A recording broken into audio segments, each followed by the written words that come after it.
When you come along to some of these new motorcycle launches, new models, and particularly new generation of bikes, it's really easy there's so much to take in, and you're thinking about all the updates, the philosophy of the bike, what's new, all the different models, and then sort of trying to figure out how that parlays into differences in performance of the bike, whether that suits a pro guy, a punter guy, or in fact is more versatile. But I think what's often overlooked is, and something sitting here with Rob T, the technical services manager for both KTM and Husqvarna, or for the KTM group, is that, so what really jumped out at me about, your presentation, Rob, this time around was what they'd done with the standardization of parts across the range, and what they'd also done the serviceability. So let's just sort of start off with that standardization, just as a term, just explain to everyone what that means and what's prompted it, I guess. Yeah, it was interesting. It was actually a topic that came up many years ago when I was at the factory with the R&D engineers, that this was the future, that standardization, and my interpretation is that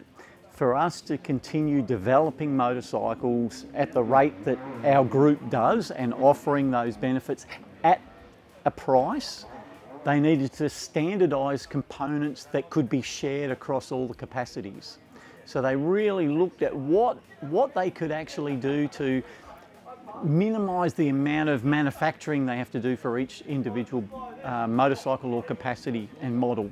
So that's my interpretation of the standardisation, and they've been very, very clever about it.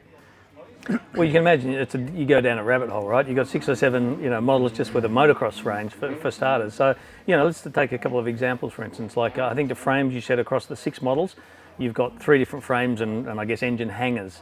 Yes, just explain that. Spot on. Yeah. So let's say the 4-stroke range, 250, 350, 450, all have the exact same engine mounting points and all the same exhaust mounting points. So that frame is shared across those 3 capacities. And if we're thinking into the future, potentially there's even more capacities that will fit into that range as well when they become an off-road model. Sure. 2-stroke, you have the 250, 300 in the KTM range. And again, in the off-road models, potentially there's that. So that frame, those engine mounting points, the exhaust mounting points are identical, and the same with the 125, and then potentially in the future it would be 125, 150. And then what that implies is you've got to then change your crankcases and standardise those to meet the mounting points, right? So for model year 23, there's been a huge change. There's like 9 parts that have been maintained.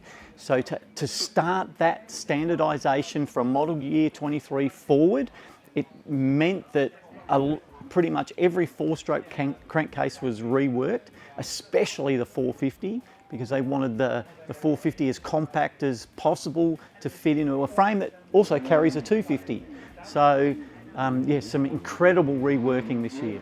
We've all come to expect wheels, brakes, some of this running gear is going to be the same, but there's a few other examples too. Like I know, for instance, I think the way the exhaust mount, so exactly. Aside from different headers and different power bombs, say for instance on the 4-strokes, like it's exactly the same mounting point. So, spot on. Yeah. So the exhaust could actually go from capacity to capacity, not that they would work, but the actual mounting point for exhaust and mufflers are identical across all the capacities. Playing devil's advocate for a moment, I think I did the other night over a glass of red with you, mate. Like, a 125 frame and a 500 frame. Come on, man! How somebody's what do I say? Making a compromise here, right? Yes. On the flip side of that, you make the commercial argument from a commercial viability point of view that this to find something that's in the ballpark that's close enough, that's commercially viable to create this, also frees up a lot of R&D money to bring you developments you wouldn't otherwise have, right? Absolutely. Like thinking into the future, how do we keep offering such a model range and offering so many changes? Something had to happen from the manufacturing side of things, and we're not really expecting a 125 and a 450, because 125, 150 has its own frame, but 250 4-stroke, 450 4-stroke. Sure. And what they've actually very cleverly done is actually morph the 450 motor into a 250 frame. So you almost get the best of everything, because the 450 saw the greatest amount of changes in the crankcase. For the crankshaft moved up, they changed the angle of the motor, they reduced the length of the motor. Position the camshaft. Yeah. So, and look, yes, you're absolutely right. There could be an argument that there are compromises made, but I think the advantages, not only now, but in the future, will far outweigh that. And they'll get better and better and better at it. You know, as they understand the bikes and improve them, we'll see this standardisation allowing them to make bigger changes on other components. Sure. So look, the other big thing that jumped out of all the launch and all the presentation, Rob, was serviceability. You know, and by that, you know, like we've seen in the past, better access to be able to remove a shock, better access to spark plugs, all this kind of stuff, right? And make oil changes easier. So thinking about it both from a DIY point of view and also a dealer point of view. But this time around, it sort of struck me that there's been monumental leap in the amount of energy that they put into that. Can you give us a few examples of, you know? Yeah, for sure. Look, and as we've always said over the many years, the cool thing I think about the group is that the R&D guys all ride and work on their own bikes. So they want features on there that they would like on a bike. So, you know, there's a lot of chatter about the accessibility of components, and one really nice feature, not only the accessibility, but markings on the motor. So things like the new crankcases have the torque settings for the sump plug, the torque setting for the screen, markings on the camshaft for top dead center, for a lock position to remove the camshaft. So accessibility with the stator cover on the 450. Previously it was completely sealed. Plugged, yep. Yeah, so... Speaking of the 450. Speaking of the 450. So previously, you know, if we were doing the valve clearances to get it on top dead center, you put it in gear and rock it over. Well, now they actually have a service plug in the stator cover, so you can put a spanner in there and turn the motor over.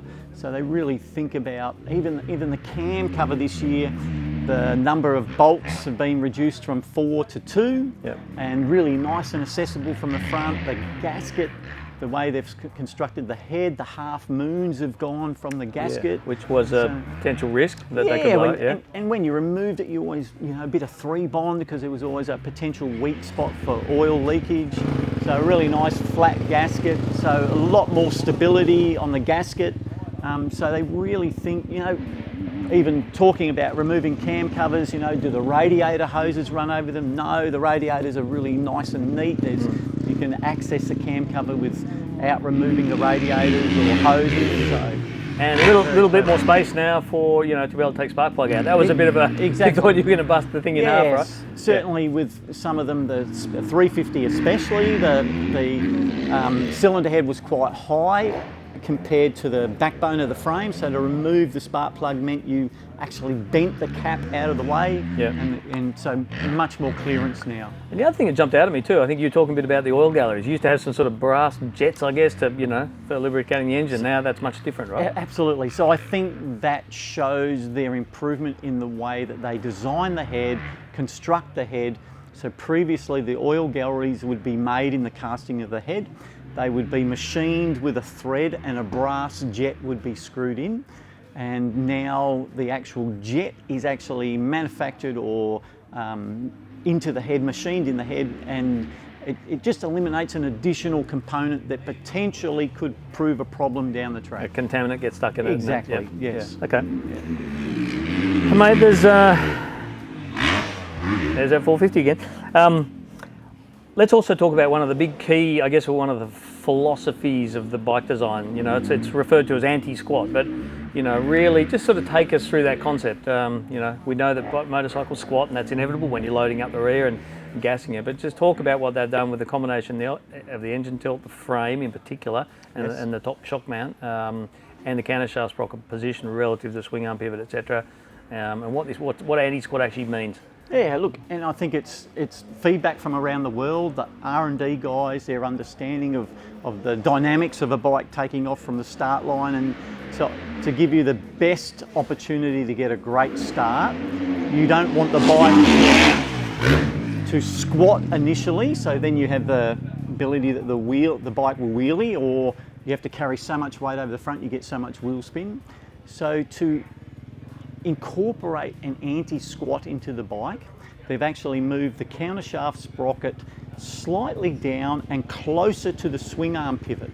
Yep. So the chain across the swing arm pivot has less leverage to actually pull the swing arm up. So in actual fact, when you accelerate on this bike, the swing arm stays flat. It won't pull it past that position. So and they're calling this an anti-squat chassis. Okay. And the other key thing is the way you can actually see it. I think the first time I saw the bike, said, "Well, that shock's sitting a bit more upright," and you're like, so I guess the remote tower or the separate section of frame is what do you say? Not divorced or isolated from the sort of main backbone of the frame. Exactly. So or decoupled, I think you. absolutely decoupled from the backbone of the frame. So basically, all our frames previously had the rear shock mount somehow connected to the backbone of the frame. And the feeling was that any movement in the back end got transferred up the backbone and affected the front of the bike. With their frame construction, the steel frame, their ability to understand that material so well, the improvements in the casting of the steel, they've actually made a shock tower that is completely separate to the backbone of the bike. And so any movement into this shock tower is actually transferred much lower into the frame. Doesn't go right up to the steering head. And it's certainly feedback that we've got today from most of the guys. Yeah, and there's obviously a few changes in the shock and the linkage to sort of accommodate that new geometry, I guess, if you like. It does. The geometry of the bike hasn't changed. The riding position of the bike hasn't changed. But because the shock position has changed, they needed to make a new linkage to actually replicate the feeling that was last year. Yeah. But removing that shock tower from the backbone has made a huge difference. Other big one I've got to ask you about, the obvious one. You know, you just look at a two-stroke engine on the left-hand side and you don't see a TPI, but you do see electronic power valve and also electronic fuel injection for the first time on the motocross bikes, but into the throttle body. So just explain that a little bit and you know, I guess how it differs from the TPI, which is what people are familiar with. Yeah, so TPI means transfer port injection, and really this was developed to take us into the future with the two-strokes. So to have a two-stroke that has the ability to be registered, homologated, it must reach Euro 5 regulations, and the transfer port injection allows that to happen. And that will continue into the future with the off-road range of bikes. For outright performance, a throttle body injected bike has that ability to match the carbureted bike. So they've been working very hard on the two-stroke range, and now we have a twin injector firing either side of the butterfly. But both aren't always firing too. No, only that's when true. loaded up. So front injector runs all the time, Yeah. and the second injector enriches the mixture depending on the load of the bike, the opening of the throttle, the RPM level. It's calculated by the ECU when that injector fires. And the feedback, you know, across the board. I mean, I've got a bugger back and I haven't been riding the last couple of days, but the feedback from everybody I heard from pro rider to average level riders, you know, TPI split a polarised opinion, I guess, even though those bikes sold incredibly well and continue to do so. The feedback, there's no downside whatsoever. It just does everything better. Yeah, and look, I think like we can tell from here how they sound. You know, they just sound like a beautifully jetted two-stroke motor. I mean, they were great to maintain that premix fuel. You know, there's not an additional oil tank, which meant weight or anything like that. So race guys are used to premixing their fuel, and certainly the feedback from the riders is just that throttle response. The on-off throttle, how clean it is, it never loads up, and I think they're going to be incredibly competitive. Absolutely. Well, mate, thanks for giving us a bit of an insight. As I said, there's so much to talk about on this new 2023 range, but I think, you know, like it's really, for me, really interesting to get a bit of an insight into the design philosophy and thinking behind it, and not only that, some of the production processes. So thanks for your time, mate. Appreciate it. Thank you.